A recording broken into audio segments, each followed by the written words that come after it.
슬라이드 한번 줘보실래요? 덕필유린입니다. 이건 논어에 나오는 말인데요. 덕불고 필유린에서 나옵니다. 덕은 애롭지 않다. 반드시 그 이웃이 있다. 다시 말하면 덕을 베푸는 사람은 외롭지가 않습니다. 반드시 그 덕을 따르는 사람들이 있어요. 그러면 이 반대로 하면 어떻게 됩니까? 부덕, 필무린이 되겠죠. 덕이 없는 사람은 반드시 이웃이 없다. 다시 말하면 덕이 없는 사람은 따르는 사람이 없다. 그런데 덕이 없는 사람이 돈과 권력을 가지고 있으면 그 주변에 많은 사람이 따릅니다. 그건 몰입애들이나 아청꾼들이에요. 그 사람이 돈과 권력이 없어지면 다 떠나버려요. 따라서 돈과 권력이 없어진 다음에도 나를 따르는 사람이 있다면 그 사람은 덕이 있는 사람입니다. 애터미 사업에서 성공하려면 덕이 있는 사람이어야 돼요. 덕. 자, 거기에 대해서 알아보겠습니다. 애터미 사업은 빅 비즈니스예요. 사소한 사업 아닙니다. 사소한 사업이 아니에요. 여기서 가장 중요한 것은 능력이나 학력이나 경력이 아닙니다. 남녀가 아니고 애티튜드, 마음이에요. 애티튜드는 마음가짐입니다. 내가 반드시 성공하겠다는 마음가짐. 이게 가장 중요해요. 이게 바로 작은 생각의 차이가 큰 결과의 차이를 가져옵니다. 이건 윈스턴 처칠이 했던 말입니다. 자, 다음. 자, 에디슨은 영재는 또는 천재는 여기서는 성공은 1% 영감과 99% 노력으로 이루어진다. 근데 에디슨 머리 좋았어요. 그런데도 99% 노력이 아니면 안 된다는 거예요. 근데 최근에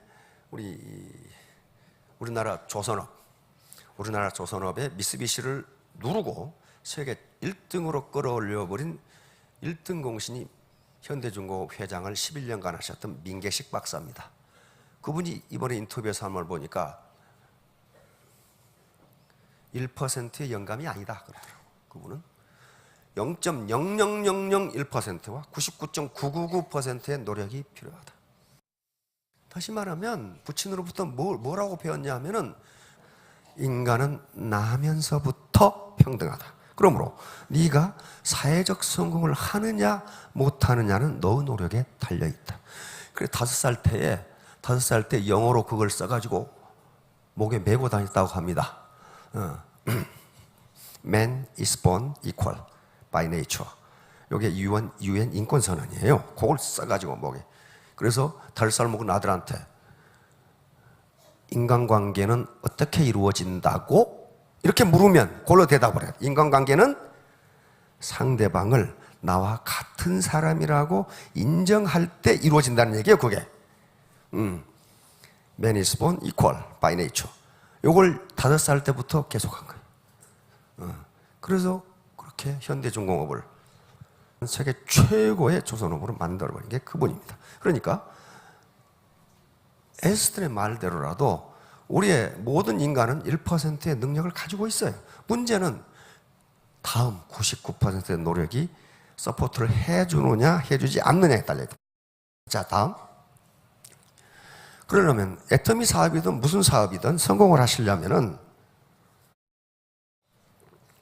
반드시 3가지 공부를 하셔야 됩니다. 머리 공부, 이건 쿨헤드라고 하는 거예요. 합리적인 냉철한 머리. 이 정보가 과연 쓸만한 정보인지는 자기가 판단할 수밖에 없어요. 이게 사기인지 뭐인지.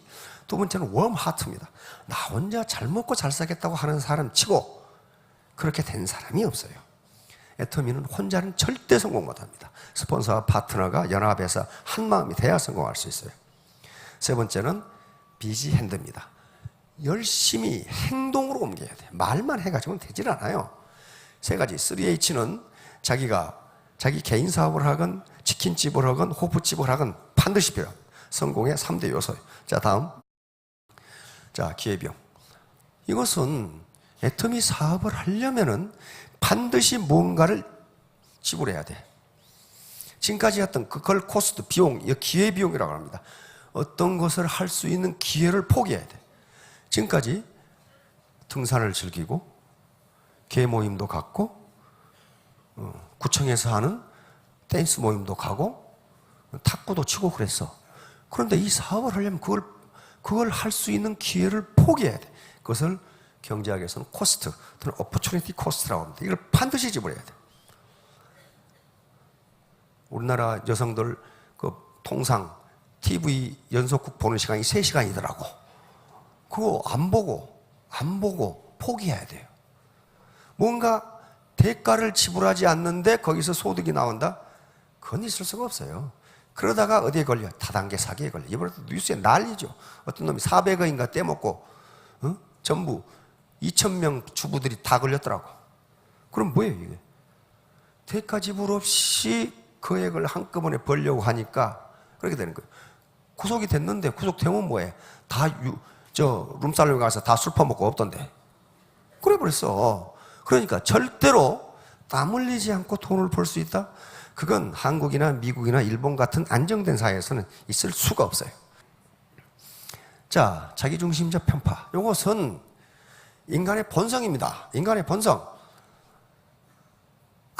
다른 놈들은 설렁설렁 일하면서 돈도 잘 버는데 나는 이렇게 아침부터 저녁까지 뼈골 빠지게 일해도 돈이 안 벌리는가? 내가 지금 회사에 취직해가지고 월 300만 원 버느라고 상사한테 눈치 보이고 아침에 출근하기 싫으면 출근해야 되고 그런데 나보다 공부 못한 저 짜장면집 하는 놈은 1년에 1억을 번대. 근데 자기가 보기에 저 자식은 맨날 빈들고 놀 것 같아. 그게 자기중심적 편파예요. 이 짜장면집 하는 녀석이 1년에 1억을 벌기 위해서 얼마나 많은 노력을 했는지 너는 몰라. 결과만 보이지 그 과정이 안 보여. 그런데 자기에 대해서는 그 과정을 잘 알아. 그러니까 이런 자기중심적 편파가 나오는 겁니다. 해터미에서도 로열, 샤론, 그 다음에 스타 이렇게 나오면 어휴 저 사람은 맨날 빈둥거리면서 노는 것 같은데 어떻게 됐을까? 나는 발에 고무 타는 냄새가 달려다니도 안 되는데 그 사람들이 얼마나 노력을 했는지는 내가 몰라. 그러니까 그런 거예요. 이게 어디서 나타나냐면요. 뷔페집에서 나타나. 뷔페 식당에서.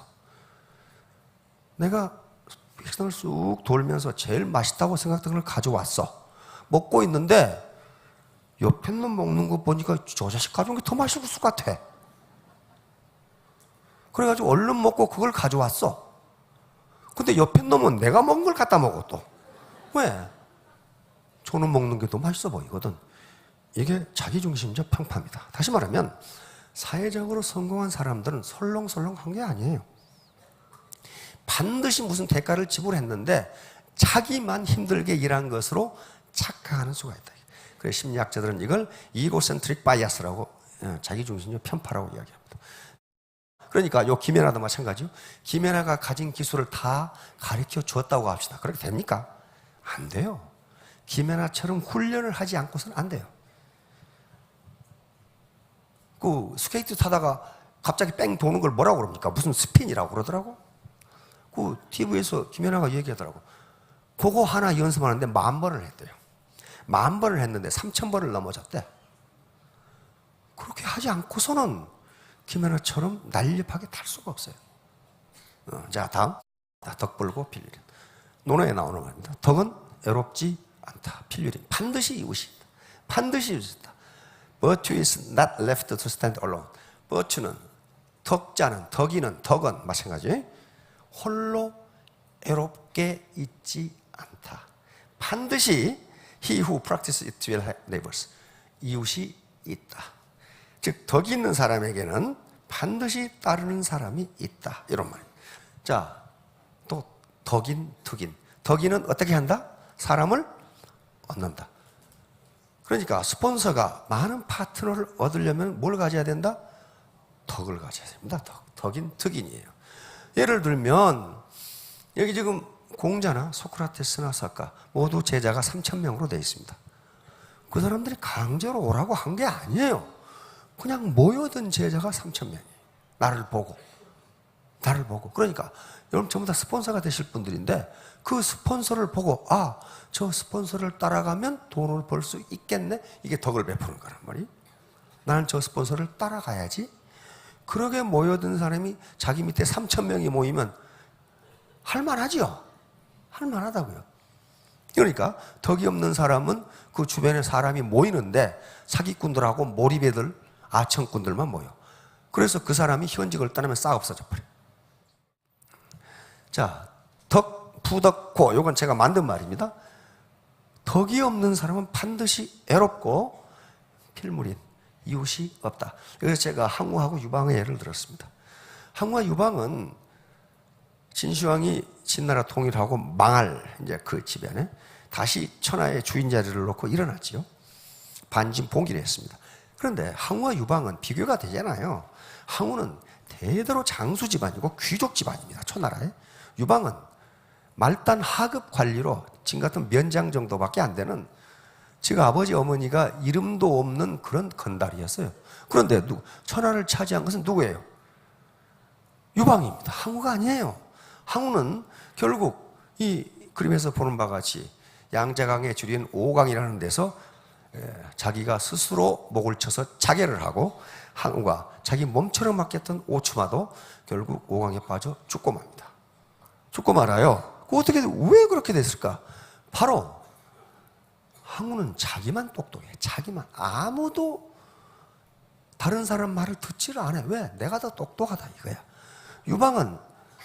유방은 참모들의 말을 그대로 들어. 왜? 나는 무식하다 이거야. 그래가지고 결국 역발상 기계에서 힘으로는 산을 뽑아버리고 그 기계는 천하를 덮을 수 있는 항우가 결국 자결로 끝을 맺게 됩니다. 유방이 승리를 해요. 그건 항우의 결정적인 것은 덕이 없어. 덕이. 자기만 똑똑해가지고 사람을 있는 대로 죽여. 유방은 엄청난 덕을 베풀었어요. 다 적지를 가면 약탈질을 안 하도록 그렇게 했어요. 왜? 유방도 욕심이 많은데 참모들이 그렇게 시킨 거예요. 그 말을 들은 거예요. 자, 돈으로 살 수 없는 것들. 점점 시장 경제가 발전하면서 돈으로 살 수 있는 것들이 많아지고 있습니다. 그러나 아직도 본질적 가치에 해당하는 것은 돈으로 살 수 없어요. 예를 들면 인격이라든가 덕이라든가 노벨상이라든가 것은 돈으로 살 수 없어요. 학위, 이것도 마찬가지예요.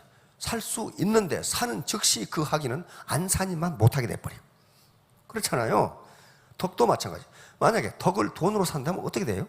돈 많은 사람은 전부 덕이 있어야 돼. 그렇잖아요. 돈 많은 사람은 인격을 돈으로 산다면 전부 돈 많은 사람은 인격이 고매해야 돼. 안 그래요? 안 그래. 살 수 없어요. 그래서 바로 돈으로 모인 조직과 정으로 모인 조직. 돈으로 모인 조직은 돈이 생기지 않으면 흩어집니다. 정으로 모인 조직은 그 조직이 어려워지면 더 단결해. 더 단결해요. 그래서 그 어려움을 극복하고 더 좋은 조직으로 발전해. 바로 애터미의 스폰서와 파트너로 구성된 조직도 그러리라고 봅니다. 정으로 뭉쳐진 나이는요, 어려움에 직면하면 그걸 같이 극복하고 더 발전적인 조직으로 됩니다. 그러나 돈으로 뭉쳐진 조직은 어려움이 적치면 다 흩어져. 욕만 하고 흩어져. 돈으로 모인 조직이 어떤 조직이냐? 배팅하는 조직이 배팅. 야, 내가 500 내려줄 거니까 쳐. 그러면 받은 사람은 밑에 내려서 너 300 쳐, 너 200 쳐. 나중에 돈이 안 되면 어때요? 저것 때문에 그렇게 된다고 요거고 다 흩어져요. 그게 돈으로 모인 조직이에요. 자, 다음. 자, 덕이란 무엇인가? 덕. 자, 덕이란 글자를 잘 보면은요, 요건 행할 행자입니다. 다니는 거예요. 요건, 간다. 그 말이에요. 요것은 과거 곽골문에 보면은 직입니다. 이게 똑바를 직, 올바를 직자에 정직하다 할 때 직자입니다. 요거 뭡니까? 요거 마음심이 붙어 있죠. 그러니까 덕이라는 것은 문자 그대로, 곽골문에 나온 문자 그대로 해석하면 똑바른 마음으로 인생길을 간다. 그게 덕이. 똑바른 마음으로 인생길을 간다. 그런데 이 뜻에는 최근에 와서 이제 현대로 오면서 그 사람이 따뜻한 사람이라는 인상이 들어있게 돼 있어요. 따뜻한 사람이란 말이야. 자, 그러니까 많은 학자들은 덕은 생득적인가 후득적인가? 나면서부터 덕을 가지고 있느냐? 그렇지 않다고 봅니다. 살아가면서 덕을 쌓아가는 거예요. 그래서 덕은 덕이다. 왜? 덕은 살아가면서 얻어지는 것이다. 그 말이에요. 각골문에는 이 직자가 덕으로 돼 있어요. 그러니까 덕은 나면서부터 내가 덕인으로 태어난 게 아니고 살아가면서 베풀면서 얻어지는 것이라. 그래, 그렇게 하실 수 있잖아요. 이건 학력도 필요 없고 경력도 필요 없습니다. 돈 있다고 덕이 쌓이는 게 아니에요. 오케이, 중심 특성. 게슈탈트 심리학이라는 심리학이 있습니다. 이것은 인간은 또 모든 것은 각 부분의 산술적 합 이상이다. 그 말이. 모든 부분의 산술적 합은 산술적 합과 그 전체는 같지 않다. 그 말이. 같지 않다. 예를 들면 우리 몸이 무슨 몇 가지 원소로 구성되어 있죠. 산소, 수소, 미네랄 다 구성되어 있어요. 각 부분은 그렇게 구성되어 있어요. 그러면 그 미네랄을 다 합해서 통에 흔들면 사람이 되느냐는 거예요. 게슈탈트 심리학자는 안 된다는 거야. 전체는 부분의 산술적 합 이상이다. 그래서 이 실험을 어떻게 했느냐 하면은, 자, 대학입니다. 대학에서 강사를 소개할 때 똑같은 사람인데 A 클래스에서는 이 사람은 지적이다. 숙련된 사람이다. 근면한 사람이다. 따뜻한 사람이다. 이 말이 들어가 있어. 결의가 굳은 사람이다. 실용적인, 신중한. 똑같은 강사인데 B 클래스에서는 여기다 따뜻한 대신에 차가운 이런 말을 집어넣었어요. 학생들은 그냥 소개를 받은 거예요. 다른 것은 다 똑같아. 똑같은데 요것만 달라요. 그런데 수업이 끝난 다음에 강사를 평가하라고 했더니 따뜻한이라고 소개받은 그 반이 강사를 훨씬 긍정적으로 평가했어요. 이건 미국에 있었던 일입니다. 미국의 합리주의 사회에서 있었던 일이에요. 실용주의 사회에서. 우리 정으로 뭉쳐진 우리 유교 문화가 바탕이 된 원정주의 사회에서는 어떻게 나타나겠어요? 그러니까 여기서 게슈탈트 심리학들이 발견한 것은 요 전체를 평균하면 똑같은데 사람은 그 중에 어떤 특별한 말을 가지고 그 사람 전체를 평가해버린다. 그러니까 우리 사회에서 그게 뭐예요? 덕이에요. 저 사람은 덕이 있는 사람이다. 그렇게 평가받는 것하고 저 사람은 덕이 없어. 그래 버리면 그 사람이 능력도 있고 신중하고 정직하고 하더라도 안 통하더라는 거야.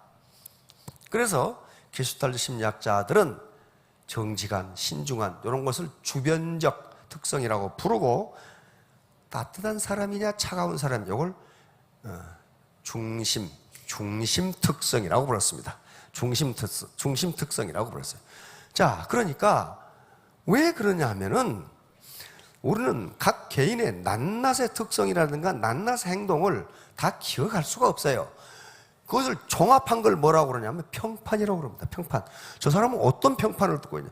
저 사람은 따뜻한 사람이다. 그렇게 평가를 받아버리면 나머지 요소들은 기억을 못하고 그 따뜻한 사람이냐 차가운 사람이냐를 가지고 그 사람 전체를 평가해버린단 말이에요. 그 사람 일도 잘하는데 차가운 사람이다 그러면 X야. 똑같이 일을 잘해도 저 사람이 따뜻한 사람이다 그러면 일을 잘한다 그러면 뭐라고 그래? 원래 잘할 줄 알았어. 차가운 사람인데 일을 잘한다 그러면 뭐 어쩌다 좀 했겠지. 이런 식이 되어버린단 말이에요. 그러니까 스폰서의 입장에 있는 사람은 파트너로부터 저분은 따뜻한 사람이라는 평가를 받아야 돼요. 그 낱낱의 행동을 어떻게 했느냐는 것은 개인이 다 아실 겁니다. 자, 다음. 이제 마지막으로 요거예요. 요게 지금 1%의 능력이 필요합니다. 능력이 전혀 없다. 그럼 여기까지 걸어오시지도 못해. 걸어오셨으니까 적어도 능력이 1%는 있는 거고 그럼 나머지는 전부 무엇에 해당하냐면 태도에 해당해요. 애티튜드. 태도. 내가 어떻게 행동하느냐 하는 거예요. 어떻게 행동하느냐. 트러스트, 신뢰죠. 토러런스, 관용 인간애죠. 인테그리티, 진실성, 전부 태도에 해당돼요. 그래서 1%의 능력과 99% 태도. 이 에디슨이 말했던 99%의 노력이에요, 노력. 노력이에요. 즉, 예의와 인내, 이것도 노력에 의해서 되는 거지. 그렇게 되면은, 이게 다 합하면 100%가 돼요. 애티튜드가 그렇게 돼 있어요. 애티튜드가 알파벳 순으로 따진 겁니다. 알파벳 순으로 늘어놓으면 전체를 하면 100이 되는데, 여기서 필요한 것은 1%의 능력이 아니고 99%의 태도의 애티튜드. 내가 반드시 성공해서 우리 파트너들도 성공시키고, 우리 자녀들 하고 싶다는 공부시키고, 우리 부모님 잘 모시고, 그리고 내 친구들 어려운 사람이 있으면 도와주겠다. 이게 애티튜드예요. 그런 게 있으면 3년 후, 5년 후에 전부 다 스타마스터, 로얄마스터가 되실 겁니다. 자, 여러분 모두 크게 성공하시기 바랍니다.